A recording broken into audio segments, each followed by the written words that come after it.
چې تاسو خدا ویلي وو چېرې دلته مخالف باغي او جنډه ونه لګوي. اوس د الله په فضل و کرم سره جنډه مې ولګوله او ښه غټه ډنډه مې درله ولګوله.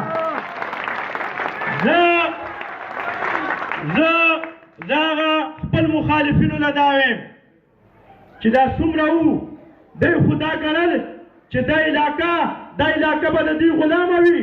خو زه دې ځوانانو نه وایم چې انشاءالله تعالی پر روان پرتیات الیکشن کې به دا د غلامۍ زنځیرونه ماتوئ او په یو ځای کې پاتېږئ.